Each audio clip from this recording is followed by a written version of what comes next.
মোবাইলে যা ইচ্ছে তাই করছি, যা ইচ্ছে তা শেয়ার করছি, যা ইচ্ছে তা সেন্ড করছি। ও যুবক শোনো, যারা একেবারে মোবাইল নিয়ে একেবারে মাতোয়ালা হয়ে গিয়েছো, শুনো শুনো, মন দিয়ে শুনো, রিয়েল ঘটনা শুনো। যা এর পূর্বেও মাদিনী চ্যানেলে বলা হয়েছে। দুই বন্ধু ছিল, এক বন্ধু হঠাৎ মৃত্যু হয়ে গেল। যুবকের মৃত্যু হলো, তার মা প্রতিদিন স্বপ্ন দেখে, প্রতিদিন স্বপ্ন দেখে দলে দলে লোকেরা আসছে আর তার কবরে প্রসাব করে যাচ্ছে। একদিন, দ্বিতীয় দিন আবার তার মা স্বপ্ন দেখলো, আমার যুবক ছেলে কবরে দলে দলে লোকেরা আসছে আর প্রসাব করে চলে যাচ্ছে। দ্বিতীয়, চতুর্থ, পঞ্চম দিন মা একই স্বপ্ন দেখলো। তখন তার ওই মা ওই বন্ধুকে জিজ্ঞেস করলো যে জীবিত আছে। দুই বন্ধু ছিল, এক মারা গিয়েছিল, এক জীবিত। যে জীবিত তাকে জিজ্ঞেস করছে, এই বলতো তোর বন্ধু কি কাজ করতো? কেননা আমি তোর বন্ধুকে অর্থাৎ আমার ছেলেকে আমি কবরে দেখেছি, আযাবে আছে, দলে দলে লোকেরা তার কবরে প্রসাদ করছে। সে বললো, আমরা দুই বন্ধু ছিলাম, একটা সাইট তৈরি করেছিলাম, আর বেপরদা মহিলাদের ছবিগুলো সেন্ড করতাম। কাজ করো, তাড়াতাড়ি ওই সাইটকে ডিলিট করে দাও, ডিলিট করে দাও, আমার ছেলে খুবই আযাবে রয়েছে, ডিলিট করে দাও। সে বলল, আমি জানি না তো পাসওয়ার্ড কি আছে, আমি জানি না পাসওয়ার্ড কি আছে। যতদিন ওই পাসওয়ার্ড বন্ধ হবে না, যারা যারা দেখবে সেই আযাব, সেই শাস্তিগুলো ওই যুবকের কবরে হতে থাকবে। আজ ইচ্ছাকৃত ভাবে কোন মেয়ের ছবি সেন্ড করে দিচ্ছি, হ্যাঁ শেয়ার করে দিচ্ছি। আরে শোনো না, কি করছো? আমার সহ্য হয় না। ওই সেন্ড করার কারণে যদি কবরে আযাব হয়ে যায় তখন কি হবে? শোনা, আসো আসো, দেখো আমার রব কি বলে, আমার আল্লাহ কি বলে, শোনো। আমার আল্লাহ বলে, আমার আল্লাহ বলে যে আমার বান্দা যখন আমার সাথে সমঝোতা করে, আমার সাথে সম্পর্ক করে আর বলে, মওলা আমি অনেক গুনাহগার, তুমি আমাকে মাফ করে দাও। মওলা কোনো গুনাহ বাকি নেই। যে 40 বছর ধরে যে আল্লাহকে ডাকি, কত ডাকিনি, চাদর দিয়ে মুখ ঢেকে নিল। এতদিন তো তুমি আমার আমার গুনাহকে প্রকাশ করনি, আমার গুনাহকে তুমি ঢেকে রেখেছিলে। আজ লজ্জিত করিও না আমার সম্প্রদায়ের কাছে। সত্যিকারে অন্তরে তওবা করছি, সত্যিকারে অন্তরে তওবা করছি, আর তোমার নাফরমানি করব না। তুমি যা বলবে আমি তাই করব, যা আদেশ করেছো তার উপরে পালন করব। তোমার নাম তো রহিম। বাস আজকে লজ্জিত করিও না। এখানে আমার সম্প্রদায়, আমার ছেলে মেয়ে রয়েছে, আমি সত্যিকারে অন্তরে তওবা করছি, আর গুনাহ করব না। বৃষ্টি শুরু হয়ে গেল, এই বলার সাথে সাথে বৃষ্টি শুরু হয়ে গেল। নবী বলেন, মওলা কি হলো? তুমি বৃষ্টি দিয়ে দিলে, তুমি তো বলছিলে বৃষ্টি দিব না, যতক্ষণ না সেনা বের হয়ে যায়, এখন বৃষ্টি দিয়ে দিলে। আল্লাহ বলল, মুসা আমার বান্দা আমার সাথে সম্পর্ক করে নিয়েছে।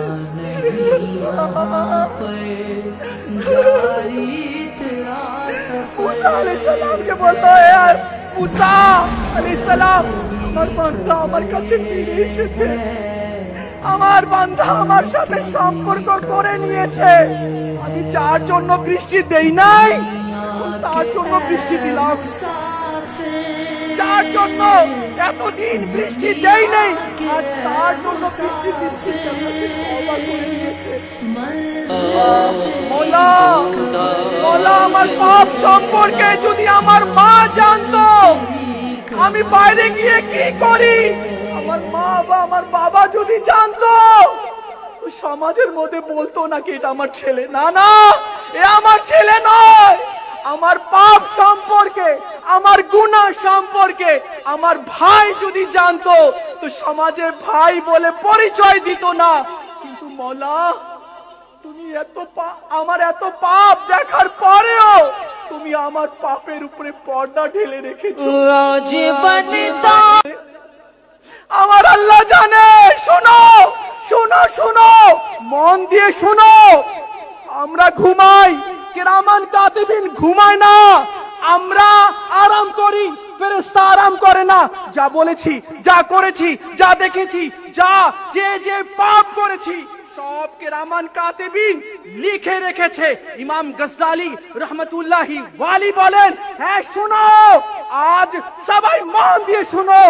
ইমাম গজ্জালি বলেন, যেদিন কিয়ামত কায়েম হবে, হাসরের ময়দান সাজানো হবে, আউয়ালিন আখিরিন সেখানে জমা থাকবে। শুধু আউয়ালিন আখিরিনের মধ্যে কারা থাকবে?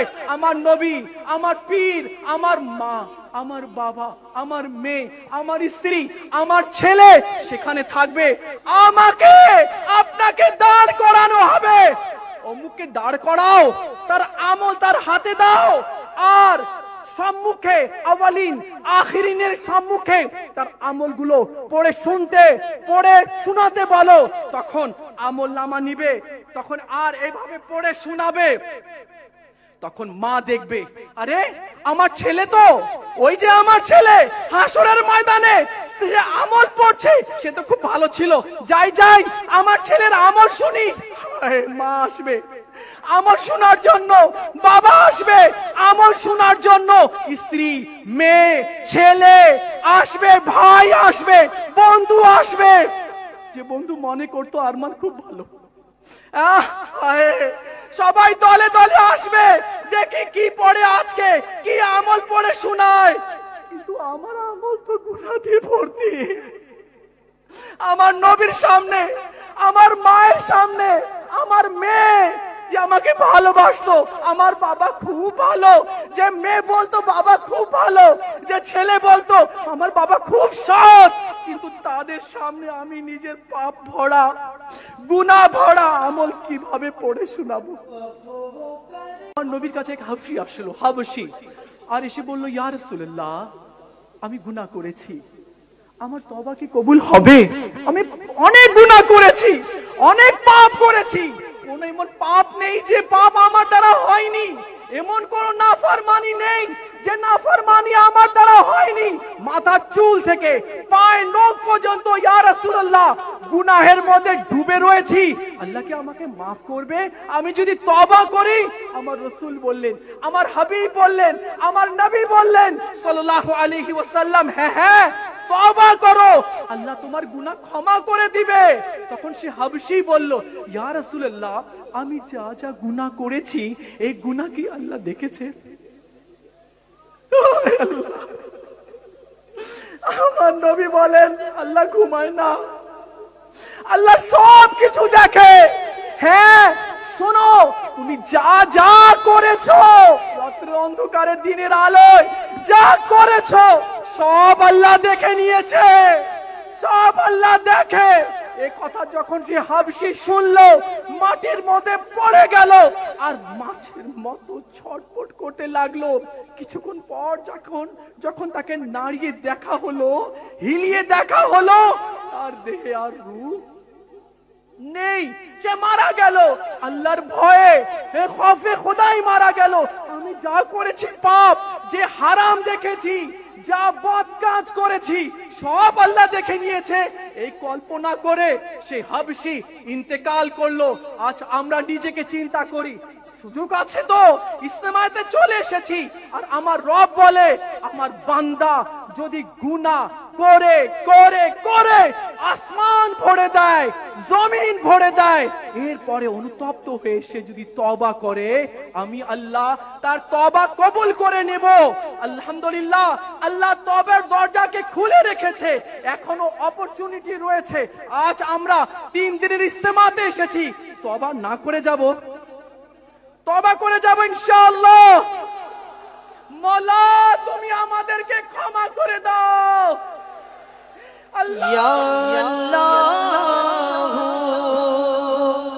ইয়া রহমান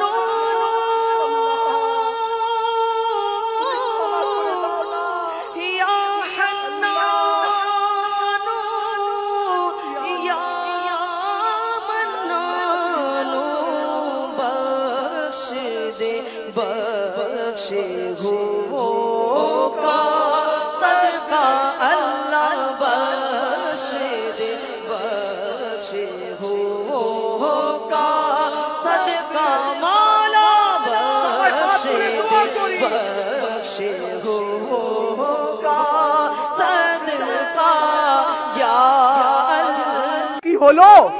তওবা তো করো, তওবার দরজা আল্লাহ খুলে রেখেছে, কিন্তু এমন ঢিঠ হয়ে গিয়েছি, ঢিঠ।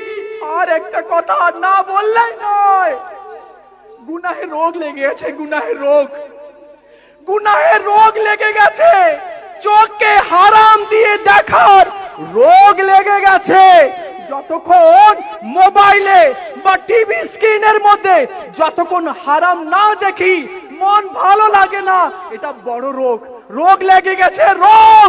এই রোগ দূর হচ্ছে না আল্লাহ, এই রোগ দূর হচ্ছে না, গুনাহের রোগ লেগে গেছে মওলা, গুনাহের রোগ লেগে গেছে, এই রোগটা দূর হচ্ছে না মওলা, তুমি আমাদের এই রোগকে দূর করে দাও, গুনাহের অভ্যাসকে মওলা দূর করে দাও। দুনিয়াতে এসেছি না, দুনিয়াতে এসে পড়েছি, টেনশন আছে, টেনশন, হ্যাঁ হ্যাঁ টেনশন আছে, এভাবে চললে হবে না, যা ইচ্ছে তাই করলে হবে না, যা ইচ্ছে তা দেখলে চলবে না, যা ইচ্ছে তা বললে হবে না, যেখানে ইচ্ছে সেখানে যাওয়া যাবে না, যা ইচ্ছে তা খাওয়া যাবে না, টেনশন আছে। যখন দুনিয়াতে চলে এসেছি এখন অনেক টেনশন রয়েছে, এক তো তওবা করে মরবো কিনা তার কোনো গ্যারান্টি নেই, ঈমান নিয়ে যাবো কিনা তার টেনশন, ঈমান নিয়ে যাবো কিনা সত্যি খোদার কসম তার টেনশন, হ্যাঁ হ্যাঁ তার টেনশন রয়েছে। হযরত সাইয়েদনা সুফিয়ান সৌরি রাহমাতুল্লাহি তাআলা আলাইহি ও হযরত সাইয়েদনা শাইবান রাই রাহমাতুল্লাহি তাআলা আলাইহি উভয় এক জায়গায় একত্রিত হলেন, দুই বুজুর্গ। হযরত সাইয়েদনা সুফিয়ান সৌরি সারা রাত কান্না করছেন। সকাল হলো তো শাইবান রাই রাহমাতুল্লাহি তাআলা বললেন, হে সুফিয়ান, আরে কেন এত কান্না করছো, সারা রাত কান্না করলে, কান্না করার কারণ তো বলো। তো সুফিয়ান সৌরি রাহমাতুল্লাহি তাআলা আলাইহি বললেন, আমি এক বুজুর্গ থেকে, এক আলিমে দ্বীন থেকে 40 বছর ইলম অর্জন করেছি, কোরআন ও হাদিসের ইলম অর্জন করেছি। Would you mind listen to me brother? শুনুন শুনুন, মন দিয়ে শুনুন, এ কথা আপনার, এ কথা আমার, আমরা টেনশনে আছি, আপনিও টেনশনে আছেন। সেই টেনশন হচ্ছে কি তওবা করে মরবো কিনা, সেই টেনশন হচ্ছে ঈমান নিয়ে কবরে যাব কিনা, এটা টেনশন রয়েছে। শুনুন সুফিয়ান সৌরি রাহমাতুল্লাহি তাআলা কি বলছেন, তিনি বললেন, আমি এক আলিমে দ্বীন থেকে 40 বছর ইলম অর্জন করেছি, 40 বছর, আর সে 60 বছর কাবাতুল্লাহ শরীফে ইবাদত করেছে, বান্দাগি করেছে, রোজা রেখেছে, নামাজ পড়েছে, কিন্তু তার মওত কুফরের মধ্যে হয়েছে, বেঈমান হয়ে সে মরেছে, ঈমান নিয়ে সে যেতে পারেনি। হায় সুফিয়ান সৌরি বলেন, এই জন্য আমি কান্না করছি, যার থেকে 40 বছর ইলম অর্জন করলাম, আর যে 60 বছর কাবাতে গিয়ে ইবাদত করলো, বান্দাগি করলো, সেই ঈমান নিয়ে যেতে পারেনি। আমি টেনশন করছি আমার কি হবে। এ ভাই সত্যি অনেকেই আছে এমন যারা ঈমান হারা হয়ে দুনিয়া থেকে চলে গেছে, তওবাবিহীন দুনিয়া ছেড়ে চলে গেছে, কিন্তু আমরা ঈমানের দিকে লক্ষ্য করছি না, ঈমানের টেনশন আমরা করছি না। শুনুন শুনুন প্রিয় ইসলামী ভাইয়েরা আর হে যুবকেরা, শুনো, মন দিয়ে শুনো।